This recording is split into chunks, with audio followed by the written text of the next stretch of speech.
Daily. Taste the Daily.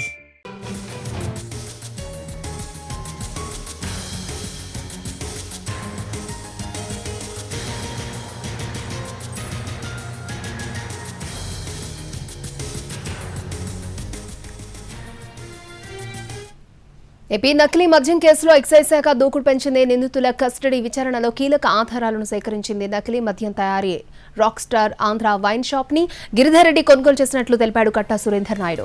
ఆదాయాన్ని వాటాలుగా పంచుకున్నట్లు వివరించాడు. అంతేకాదు విచారణలో పలువురి టీడీపీ వైసీపీ నేతల వివరాలు బయటపెట్టాడు. డైరీలోని పేర్లతో పాటు వారి పాత్రపై కూడా నోరు విప్పాడు. సురేంద్ర నాయుడు ఇచ్చిన సమాచారంతో మరికొందరి అరెస్టులు చేసేందుకు రెడీ అవుతోంది ఎక్సైజ్ శాఖ.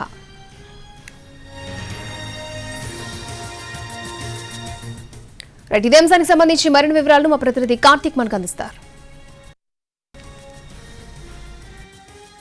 ములకల చెరువు కల్తీ మద్యం కేసు విచారణలో ఎక్సైజ్ శాఖ దూకుడు పెంచనుంది. 3 రోజుల పాటు జరిగినటువంటి కస్టడీ విచారణలో చాలా కీలకమైనటువంటి విషయాలను కూడా ఎక్సైజ్ శాఖ అధికారులు రాబట్టినట్టుగా కూడా తెలుస్తుంది. ముఖ్యంగా కట్టా సురేందర్ నాయుడుతో పాటు 9 మందిని అదుపులోకి తీసుకున్నటువంటి ఎక్సైజ్ శాఖ అధికారులు 2 రోజుల పాటు కూడా ఏదైతే తమిళనాడు, ఒడిశాకు సంబంధించినటువంటి కూలీలను విచారించడం కూడా జరిగింది. అయితే మరొక రోజు అదనంగా 3 రోజుల పాటు కూడా కట్టా సురేందర్ నాయుడును కూడా విచారించారు. అయితే ఈ విచారణ సందర్భంగానే చాలా ఆసక్తికరమైనటువంటి విషయాలు కూడా కట్టా సురేందర్ నాయుడు వెల్లడించినట్టుగా కూడా తెలుస్తుంది. అయితే పూర్తి స్థాయిలో ఈ యొక్క ఆంధ్ర వైన్స్ కావచ్చు, రాక్ స్టార్ వైన్స్ కావచ్చు, ఈ 2 వైన్ షాపులను కూడా తీసుకున్నది నకిలీ మద్యం తయారీ కోసమే. అయితే ఇందులో గిరిధర్ రెడ్డి ఎవరైతే ఉన్నారో అతను చెప్పడం వల్లే తాను 2 వైన్ షాపులను కూడా నకిలీ మద్యం తయారీకి కూడా ఇచ్చినట్టుగా కూడా కట్టా సురేంద్ర నాయుడు అంగీకరించినట్టుగా కూడా మనకు సమాచారం ఉంది. అంతేకాకుండా నకిలీ మద్యం ద్వారా వచ్చినటువంటి ఆదాయాన్ని వాటికి సంబంధించినటువంటి వాటాలు లెక్కన వేసుకొని కూడా అందరం కూడా పంచుకున్నామని కూడా చెప్పడం కూడా జరిగింది. దాంతోపాటు కొద్దిమంది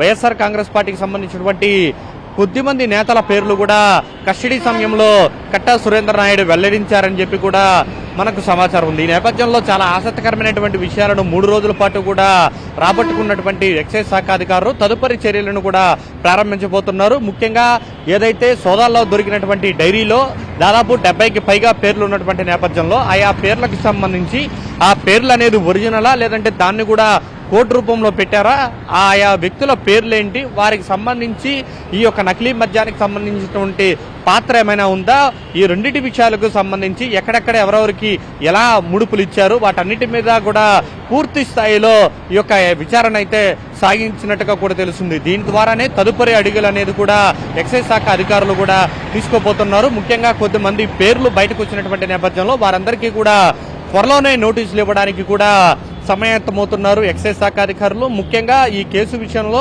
కొద్దిమంది వైసీపీకి సంబంధించినటువంటి నేతలు స్థానికంగా ఉన్నటువంటి వాళ్ళు సహకరించారనేటువంటి ఆరోపణలు బలంగా వినపడుతున్నటువంటి నేపథ్యంలో అదే విషయాన్ని కట్టా సురేంద్ర నాయుడు కూడా ఏదైతే కస్టడీ సమయంలో వెల్లడించినట్టుగా కూడా తెలుస్తుంది. అయితే ఈ విషయాలు ఏది కూడా ఎక్సైజ్ శాఖ అధికారులు ఇప్పటి వరకు కూడా ఎలాంటి విషయాలను కూడా బయటికి రాయనీయడం లేదని చెప్పుకోవాలి.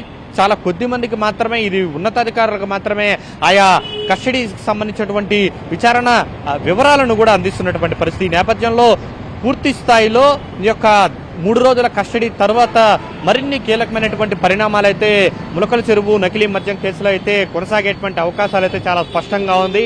చాలా మందికి నోటీసులు ఇవ్వడంతో పాటు పలువురి పాత్రకు సంబంధించినటువంటి ఆధారాలు కూడా ఇప్పటికే సేకరించినటువంటి నేపథ్యంలో వారందరికీ కూడా నోటీసులు ఇవ్వడమే కాకుండా వారందరినీ కూడా అరెస్టు చేసి త్వరలోనే ఈ యొక్క కేసుకు సంబంధించి పూర్తి స్థాయి మూలాలను కూడా ఛేదించేందుకు కూడా ఎక్సైజ్ శాఖ అధికారులు సన్నిహితమవుతున్నారని చెప్పాలి. కెమెరా పర్సన్ మనీతో కార్తిక్ ఎన్టీవీ, అన్నమయ్య జిల్లా నుండి.